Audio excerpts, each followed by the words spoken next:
Saya mau hadir karena syiar Islam. Saya mau hadir supaya ini MTQ Musabaqah Tilawatil Quran banyak yang hadir. Kasihan kalau lomba idol banyak pesertanya, ngantri sampai berjemur. Kenapa MTQ kurang? Jawabannya karena memang masuk surga itu tidak gampang. Kalau ada orang bilang masuk neraka, masuk surga susah, masuk neraka gampang, tak balik. Justru masuk neraka yang gampang, masuk surga yang gampang, masuk neraka susah. Apa maksudnya? Judi bayar, dapat polisi masuk penjara. Narkoba bayar, dapat polisi masuk penjara. Berzina bayar, didapat istri kacau rumah tangga, ya toh? Dan itu semua penyebab masuk neraka. Sholat gratis, berjamaah gratis, mengaji gratis, pengajian gratis, naik haji kalau mampu pokok. Dan itu semua pintu masuk surga. Adik-adik sekalian, tidak banyak yang bisa saya sampaikan, tapi percayalah kehadiran kita di sini adalah sebuah ibadah. Insyaallah niat kita ingin menggembirakan, ingin meramaikan, ingin mensyiarkan Al-Quran. Masya Allah, ada saatnya nanti Al-Quran akan menolong kita. Ada saatnya, pasti hakul yakin, ada saatnya Al-Quran yang akan menolong kita. Kalau di dunia ini Quran menjadi pegangan kita, ya kok dia gak akan keteni kurangi, dia gak mengite kurangi, dia membati-bati kurangi, dia tuh natu nabati-bati kok mati kok. Begitu saja. Kalau kau tidak pernah urus Quran waktu di dunia, tidak pernah kau pegang-pegang Quran di dunia, tidak pernah kau lirik Quran di dunia, ya tidak nak lirik sampai itu nanti kalau mati ngomong diabaikan kita. Alhamdulillah, adik-adik sekalian yang hadir, putri-putri cantik-cantik, alhamdulillah. Cowok-cowoknya cakep-cakep, tapi jantung aku baku lirik-lirik dulu, ya kan? Nah, bedakan kita aktivis Islam dengan yang di luar. Bedakan kita orang yang selalu pegang Quran dengan orang yang ada di luar. Tentu ada bedanya. Kalau kita tidak ada beda, apa jipale? Nih, nah, saya kira demikian. Saya tidak tahu apa lagi mau kujelaskan. Nah, kalau ada yang mau bertanya, saya kasih waktu. Silahkan. Saya ini semenjak sakit, saya bilang bersyukur kalian yang sehat. Mau sekali mak saya rasa ceramah. Kalau saya lihat YouTubeku waktu saya masih sehat, saya bilang segarnya saya punya wajah. Sekarang, ya silahkan. Asal jangan tanya Ustaz pilih presiden mana. Saya terima kasih Pak Ustaz. Saya masih sakit sampai sekarang. Alhamdulillah.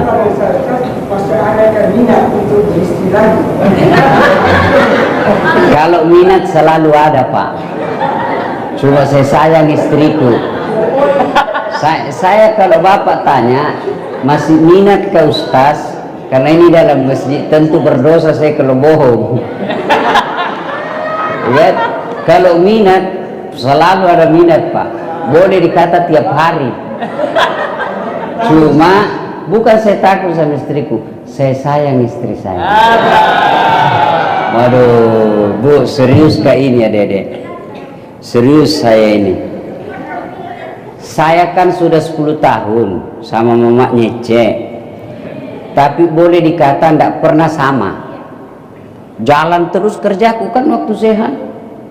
Paling pulang 1 hari, pergi lagi 1 minggu. Pulang lagi setengah hari, pergi lagi 15 hari. Begitu aja waktu saya sehat. Jarang saya serumah. Sekalinya saya sakit, barulah saya serumah. Apalagi saya waktu di rumah sakit di Singapura, saya bilang saya protes Allah kalau tidak masuk ini istriku surga. Meskipun umurnya masih sangat muda. Masih sangat muda istri saya itu, Pak. Kemarin Pak Husni Tandra datang ke rumah saya membesuk, nah kira anakku. Cek kalau bapak nak datang jemput, nak bilang, cek ada kakakmu datang jemput kau, nak bilang, ih mamaku itu. Kalau saya jemput, nak bilang, cek ada kakakmu datang jemput, nak bilang, ih bapakku itu. Kalau Ustaz boleh sama Iya, iya. Seandainya betul saya Ustaz masih mau ada tetangga. Jadi begini bapak-bapak ya, saya sudah bilang kalau mau saya selalu mau, cuma saya sayang istriku. Itu jadi masalah. Ya, Masya ada pertanyaan yang lain lagi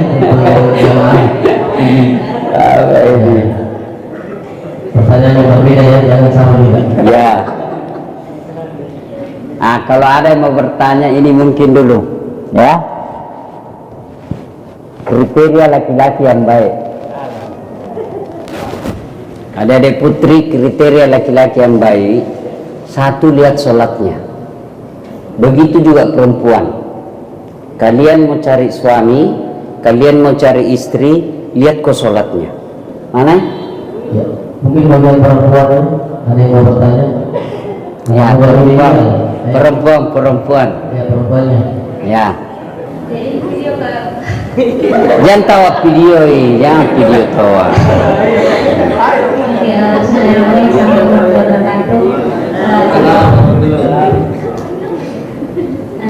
Mau kalau tanya Ustaz, bagaimana cara atau ada tertentu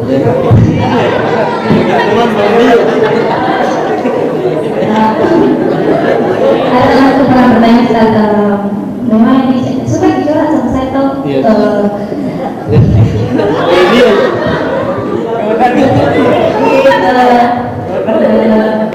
iya bertanya sama saya Ustaz, cuma tuh tidak tahu Kak mau bilang apa sama dia, jadi mungkin mau tanya sih bagaimana caranya. Dia bilang begini sama saya, bagaimana caranya kita ingin pasangannya untuk segera ini Ya. Pertama, ada deh, ini serius. Dengar dulu deh, ini serius ya. Banyak orang sesat karena salah memilih tempat curhat. Itu dulu. Jadi kalau mau curhat, lihat dulu siapa temanmu curhat. Ya. Jangan sampai kau curhat ember bocor. Ya. Disuruh simpan rahasia, malah nak bongkar rahasiamu. Besok-besok ada yang mau lamar kok, rahasiamu yang tadi itu sangat rahasia, terungkap gara-gara tempatmu curhat salah tempat. Ya, curhat kepada ibu bagus, karena itu orang tua, tidak mungkin nak kasih kau jalan keluar yang keliru. Kenapa mesti malu?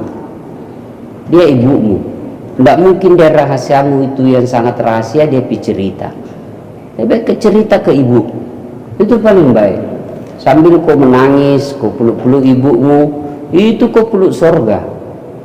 Dan pasti dia kasih kau jalan keluar yang baik. Ada ini yang suka Kak, tapi begini. Itu jauh lebih tepat kamu tempat curhat kepada ibumu. Ya? Dan dia akan cerita ke suaminya. Entah lain bapakmu. Ada yang baku suka ini anak tak begini. Nah, bapaknya akan kasih tahu itu anaknya yang laki-laki. Coba aku selidiki siapa ini yang laki-laki. Nah, ternyata sudah nak selidiki, baik ji Pak, keluarga baik, sudah nih, suruh melamar. Kalian juga cewek, jantung mau lama mau dipatolo-tolo. Dijanji-janji jago silver queen. ngepet ceton. Malam minggu dibawakan coklat tak satu.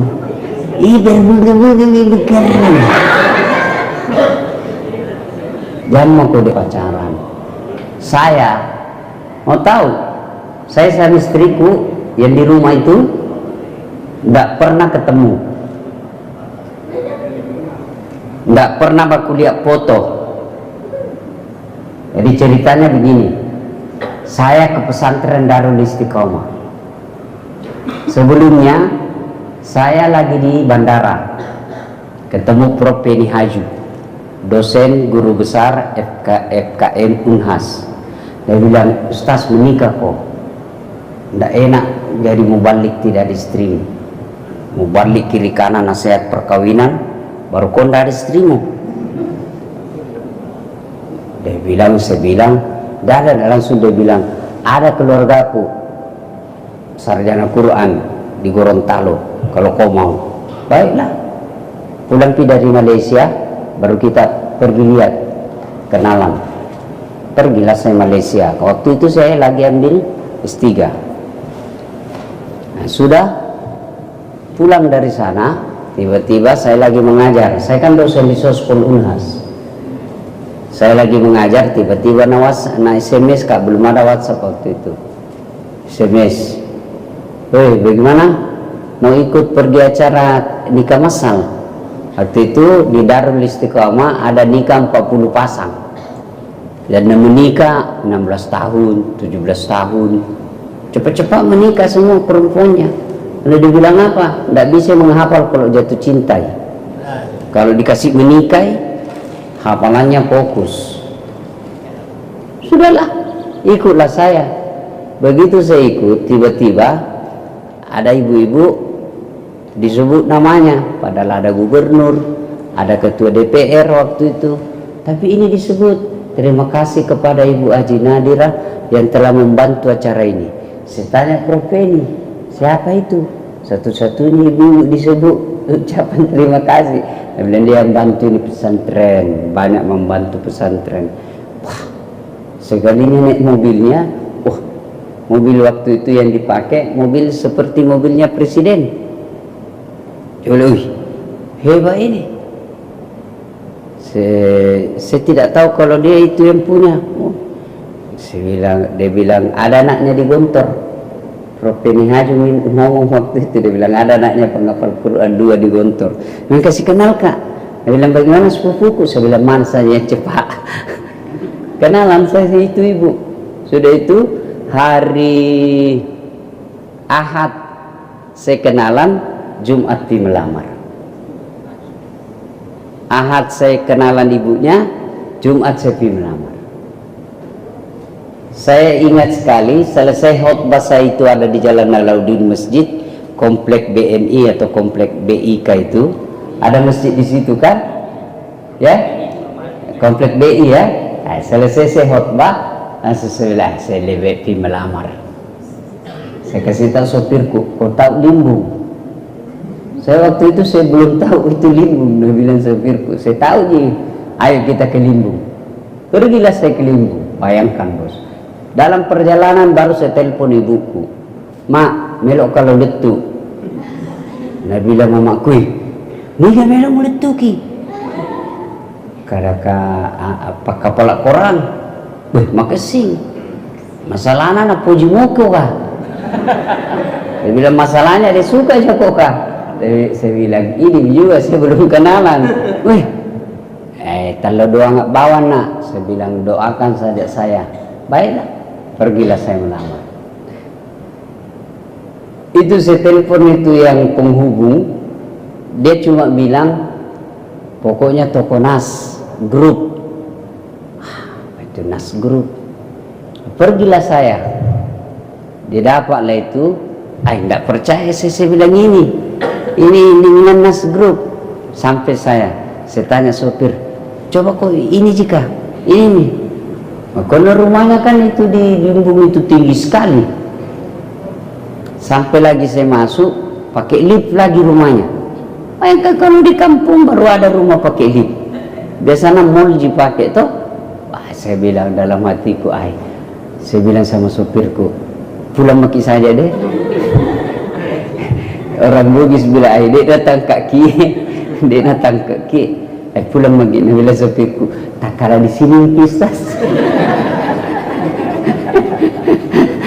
Naiklah naik saya di lantai 4, langsung saya bilang cerita dulu, saya perkenalkan siapa diriku.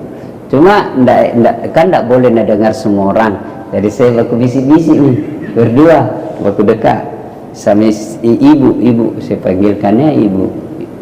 Sudah itu cerita langsung saya bilang, ibu saya dengar ada beda anak tadi gontor bodoh. Iya, ada 2 anakku itu di situ. Lagi mengapa? Ini saya mau datang untuk melamar. Langsung apa Nabi bilang itu ibu? Subhanallah, dikabulkan doaku. Waktu saya umroh, memang saya berdoa, ya Allah kalau ada yang lamar anakku dan baik agamanya, siapapun dia, saya terima. Saya bilang dalam hati, masuk gigi 1. Awam ini, aku bilang aman nih, aku bilang baik agama, penceramah nak kene. Kecuali Nabi bilang baik kerjanya, mundur kak. Enggak, Nabi bilang baik agamanya, aku bilang masuk kategori ini karena ke penceramah kondang tuh. Tapi belum Pak Kondang waktu itu, tuh belum banyak yang kenal saya, belum masuk, belum punya channel YouTube. Sudah itu langsung Nabi bilang, tapi saya bapaknya masih ada bapaknya lagi di Singapura. Tapi tenang maki, soal bapaknya saya punya urusan. Saya bilang lagi masuk gigi 2. Jadi adik-adik sekalian, jangan kau terbawa tradisi yang tidak ada faedah.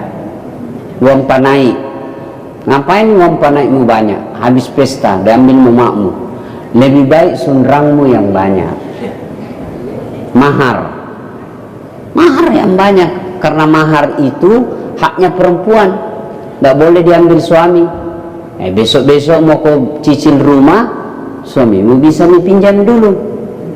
Dek, ada dulu uang panai itu, uang mahar dulu 150 juta, bisa kasih pinjam dulu 100 juta. Itu berdosa kau kalau kau ambil itu. Harus kau, kalau kecuali dia bilang, dede, kenapa sih dia pinjam dipakai berdua, itu halal nih.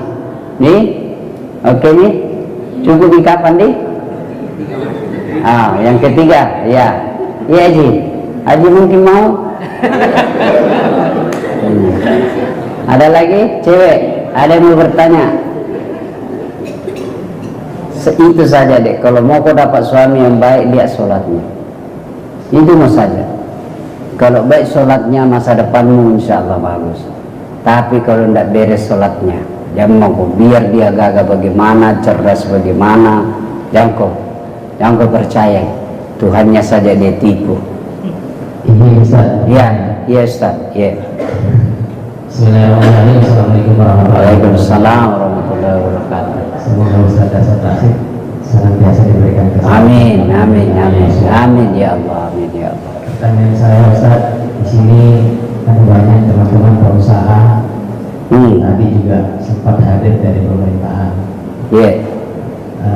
Bagaimana seharusnya sikap kita sebagai pengusaha atau pemerintah, Ustaz Dasar bisa memberi pesan supaya giat-giat seperti ini itu bisa rutin berjalan, dan alhamdulillah kami melihat sponsor dari MTQ kali ini luar biasa, betul. memberikan apresiasi 1 unit rumah. Ya. Bagaimana supaya ini itu bisa rutin dilaksanakan dan meriah, supaya orang-orang yang memuliakan Al-Quran ini itu bisa kita muliakan. Terima kasih. Waalaikumsalam warahmatullahi wabarakatuh. Allah itu tidak pernah melarang kita jadi pengusaha. Bahkan Anda tahu kenapa Abu Bakar, Utsman itu gampang dan cepat masuk Islam? Karena persahabatannya dalam usaha. Itu kenapa Abu Bakar cepat masuk Islam, Utsman cepat masuk Islam, Abdurrahman bin Auf masuk Islam? Karena persahabatannya dalam usaha. Karena dia lihat ini Muhammad manusia yang tidak pernah bohong, manusia paling baik, tidak pernah merugikan orang. Dan begitu dinyatakan Nabi, mereka cepat mengakuinya.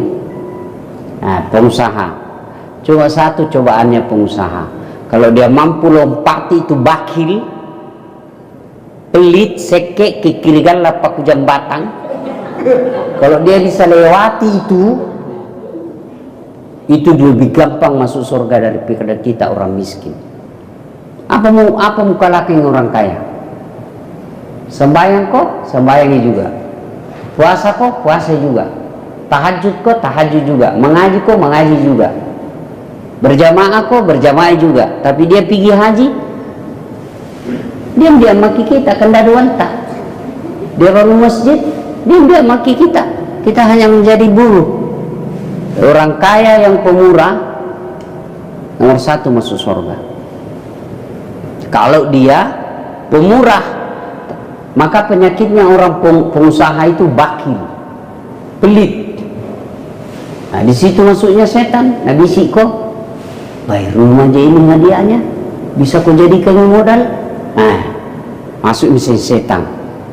Jangan kok yang kecil-kecilmu itu masuk lagi setan. Jangan pikir ketika sudah mau menyumbang lewat sudah begini, lewat setan. Tidak, nagoda kau lagi. Kasih saja nanti yang kecil-kecil, biasa-biasa. Itu setan. Jadi untuk melewati semua itu adalah mohon pertolongan Allah Subhanahu wa taala. Dan lompatan yang paling penting bisa dilalui pengusaha kalau dia menjadi dermawan. Tidak ada memang tongkala kalau dermawan orang pengusaha dan dia dermawan. Ya. Nah, cuma yang begini-begini adik-adik sekalian, upload, share di medsos kalian supaya ada syiar. Orang kan pasti kaget. Tahu MTQ hadiahnya rumah. Itu bisa membuat orang surprise. Hadiahnya tahu mengaji rumah. Nah, kan? Dan luar biasa terhadap aktivis qari-qariah. Tidak gampang itu mencari qari dan qariah. Mudah-mudahan yang menang